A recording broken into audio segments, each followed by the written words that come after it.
बचपन में दोस्तों हमने एक बड़ी अच्छी लाइन सुनी थी कि देखन में छोटन लगत घाव करत गंभीर। जो दिखने में छोटा लगता है उसका जख्म बहुत ही गहरा होता है, और वही जख्म उत्तर प्रदेश न्यायिक सेवा के मुख्य परीक्षा में हिंदी विषय देने वाला है। हिंदी जो सुनने में देखने में जितना सरल लगता है, जब लिखने की प्रक्रिया प्रारंभ होती है तो उसमें बहुत से खास करके अंग्रेजी माध्यम के विद्यार्थी और यहां तक कि हिंदी माध्यम के विद्यार्थी भी सरेंडर कर देते हैं शुद्ध हिंदी के संदर्भ में। और यह हिंदी उत्तर प्रदेश न्यायिक सेवा के मुख्य परीक्षा में 100 अंक के रूप में जो मेधा सूची में जुड़ने वाली है, उस संदर्भ में बड़ा कठिन होने वाला है। क्यों?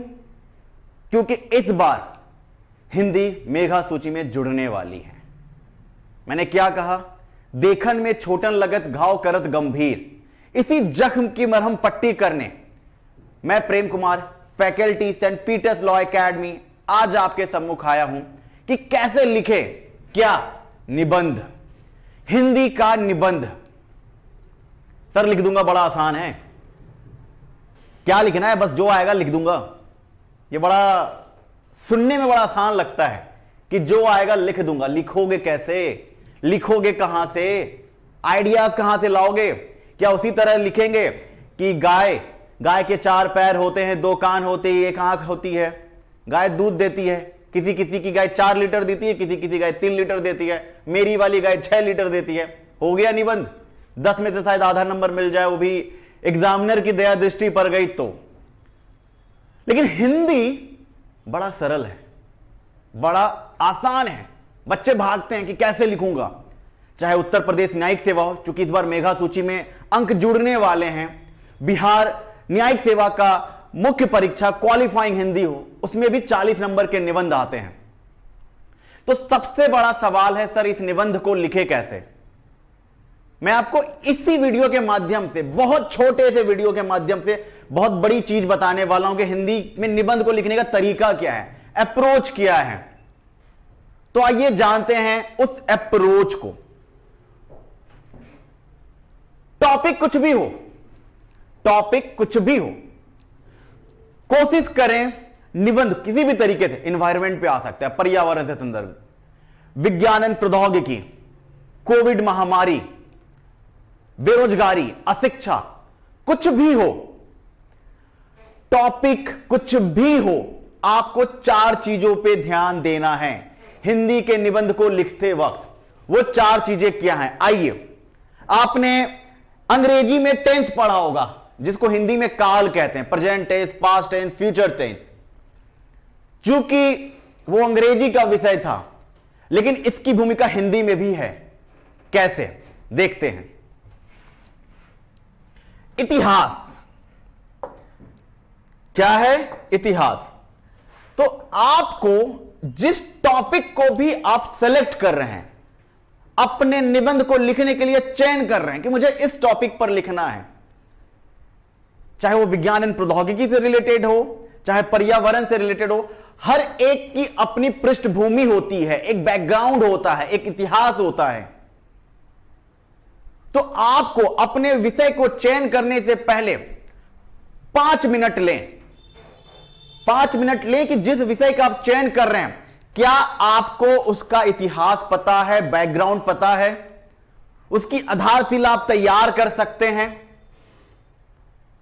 तो आपको सबसे पहला जो विषय का चयन करना है वो है इतिहास, उसका हिस्टोरिकल बैकग्राउंड, आधारशिला, पृष्ठभूमि वो क्या थी। अगर मान लीजिए विषय आपने चुना विज्ञान एवं प्रौद्योगिकी, तो भारत में एक वक्त था जब इसका इतिहास है विज्ञान एवं प्रौद्योगिकी के क्षेत्र में, भले ही प्राचीन काल में आर्यभट्ट, धन्वंतरी एवं इत्यादि जैसे महान वैज्ञानिक के रूप में लोगों ने भारत में जन्म लिया हो, लेकिन कहा जाता है कि भारत विज्ञान के क्षेत्र में पिछड़ा ही रहा था। आर्यभट्ट का वो समय, धन्वंतरी का वो समय, वरामिहिर का वो वक्त जब हमारा वजूद माना जाता था, उससे जो यूरोपियंस हैं हमें पिछड़ा कहने लगे। तो हमें अपना आधारशिला बताना होगा जिस भी विषय को आप चयन कर रहे हैं।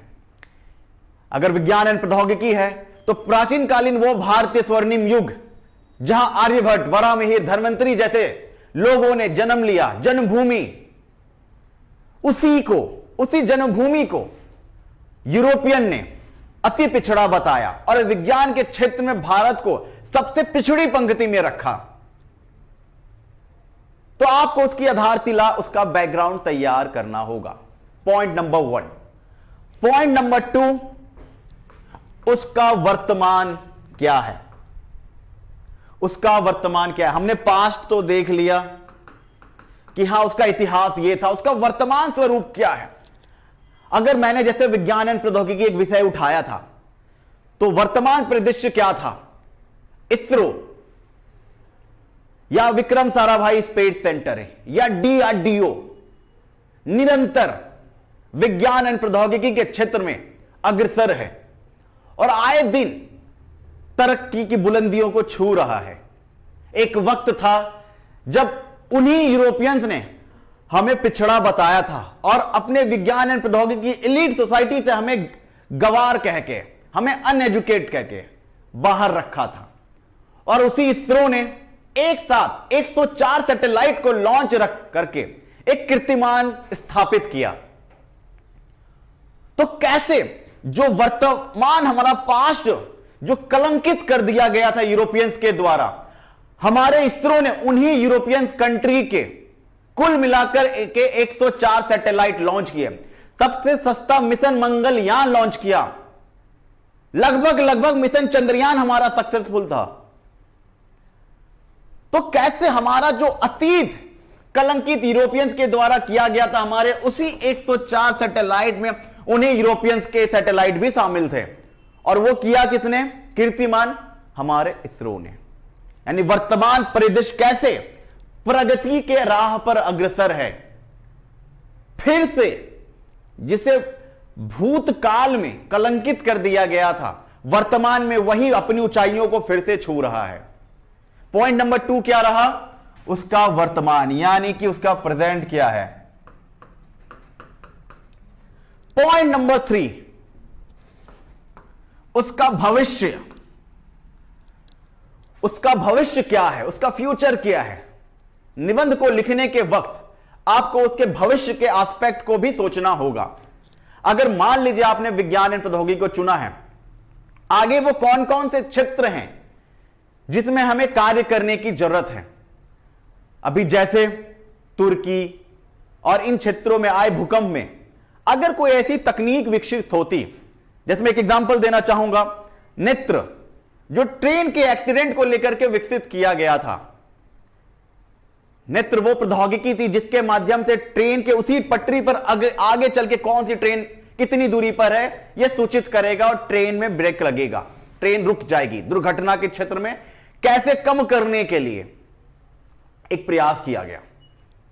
उसी तरीके से विज्ञान एवं प्रौद्योगिकी का वो कौन सा क्षेत्र है जो भविष्य में हमें तय करना है, वो कौन सा माइल्स है जो हमें तय करना है। हमने भूतकाल देख लिया, यानी कि अपना इतिहास देख लिया, उसका वर्तमान परिदृश्य भी देखा और उसका भविष्य क्या है हमने ये भी देख लिया। तो क्या हमारा इससे सक्सेसफुल हो गया? हमने जो करना था कर लिया? बिल्कुल नहीं। अगर हमने उसकी भविष्य देख ली, हमने उसका वर्तमान देख लिया, भविष्य देख लिया, भूतकाल इतिहास देख लिया, तो चौथा जो मोस्ट इंपॉर्टेंट थिंग है वो है निष्कर्ष,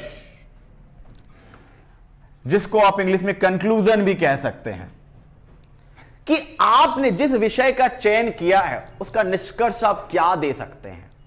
क्या कोई विषय है जो भविष्य के साथ इंटरलिंक करते हुए आप एक निष्कर्ष, एक कंक्लूजन दे सकते हैं, या फिर अगर कोई समस्या है तो उसका समाधान क्या दे सकते हैं। और समाधान को लेकर के मैं अवगत करा दूं, सेंट पीटर्स लॉ एकेडमी अपने खुद के द्वारा एक पत्रिका लॉन्च कर चुकी है जिसका नाम है समाधान। अब वो हर एक समस्याओं का समाधान है। अभी हाल ही में हमने यूपी को लेकर के एक समाधान पत्रिका लॉन्च की थी अपने विद्यार्थियों के लिए, और उससे लगभग 40 करंट अफेयर के सवाल स्ट्रेट फॉरवर्ड पूछे आ गए थे। उसी तरीके से अभी बिहार न्यायिक सेवा को लेकर के भी हम बिहार का समाधान लॉन्च करने वाले हैं। तो मैं अपने टॉपिक पे आता हूं। आपने जिस विषय का चयन किया है, क्या उसका कंक्लूजन या यूं कहें निष्कर्ष या यूं कहें समाधान आप देख पा रहे हैं? तो आप जरूर मेंशन करें। निष्कर्ष, कंक्लूजन, समस्या है तो समाधान। एक और चीज जो बड़ा इंपॉर्टेंट है, बच्चे कभी कभी डरते हैं, जैसे क्या है वो, अगर मान लीजिए आप पर्यावरण के संरक्षण को लेकर के कुछ लिखना चाह रहे हैं। जैसे मुझे याद है, मैं जब भी निबंध लिखा करता था, चाहे वो न्यायिक सेवा हो या यूपीएससी हो मुख्य परीक्षा में, तो मैं हमेशा निबंध पे दो चीजों पे ध्यान देता था। कोटेशन, जैसे लगाओ वन बढ़ेगा धन, और इसी तरीके से कुछ कोटेशन, कुछ शायरियां जो पर्यावरण से लेकर के है। और दूसरा जो इंपॉर्टेंट चीज था वो था पिक्टोग्राफिक मैसेज। चित्रांकित रूप से आप अपने एस्से को कैसे दर्शा सकते हैं। जैसे मैं हमेशा एनवायरमेंट के रिलेटेड पेपर को चूज करता था, एस्से को चूज करता था। क्यों? जैसे मैंने क्या करा, दो चार आदमी बना दिए और इधर बना दिया पेड़, और यहां पे दिखा दिया O2 और CO2 का साइकिल। O2 और CO2 का साइकिल बना दिया कि कैसे हम O2 लेते हैं, यानी पेड़ ने जो हमें O2 दिया और हमने जो CO2 छोड़ा, वो कैसे एक साइकिल के रूप में रोटेट हो रहा है। लेकिन अगले ही चित्र में मैंने क्या दर्शाया कि व्यक्तियों की संख्या बढ़ रही है। इट्स मीन पॉपुलेशन बढ़ रहा है। मान लीजिए 10 व्यक्ति हैं और यहां पे मैंने पेड़ की संख्या एक ही बनाई है, यानी कि O2 और CO2 का साइकिल कैसे बिगड़ रहा है। आप अपने चित्र के माध्यम से पिक्टोग्राफिक मैसेज में अगर चाहें तो कुछ ना कुछ दर्शा सकते हैं। तो इन चार चीजों का आप हमेशा ध्यान रखें। अगर आप अपने एस्से में लिख रहे हैं तो उसका इतिहास क्या है, उसका वर्तमान परिदृश्य, उसका भविष्य और अंततः कंक्लूजन। और कंक्लूजन से पहले अगर एस्से स्टार्ट करना चाह रहे हैं और वो पर्यावरण का विषय है, तो आप हमेशा, मैं कहूंगा कि आप चित्रों के रूप में दर्शित करें। अगर कर सकते हैं तो मुझे उम्मीद होगी इस प्रक्रिया से आपको, अगर 40 नंबर का निबंध है, आपकी लेखन शैली, articleship, the way of presentation वो अच्छा है, तो आप जरूर, मेरी उम्मीद है कि 40 में से 30 नंबर जरूर अंकित करेंगे। 32 भी कर सकते हैं, डिपेंड करता है आपने उन चीजों को कैसे प्रेजेंट किया है। और इसमें एक चीज का हमेशा ध्यान रखें दोस्तों, जब भी इन चीजों को रखें तो करंट अफेयर, अपने टॉपिक में करंट अफेयर के पोर्शन को हमेशा अटैच करें। जब वर्तमान लिखेंगे तो उनमें करंट अफेयर से रिलेटेड चीजों को हमेशा ध्यान दें। मुझे उम्मीद, आशा, भरोसा और विश्वास जरूर होगा कि इस प्रक्रिया के माध्यम से आप अच्छा मार्क अर्जित करेंगे, मेघा सूची में सबसे ऊपर वाले रैंक पे आएंगे। और यहां तक के लिए आप हमें बस इजाजत दें, और किसी भी प्रकार का प्रश्न हो तो आप कमेंट सेक्शन में सवाल कर सकते हैं। तब तक के लिए इजाजत दें। धन्यवाद।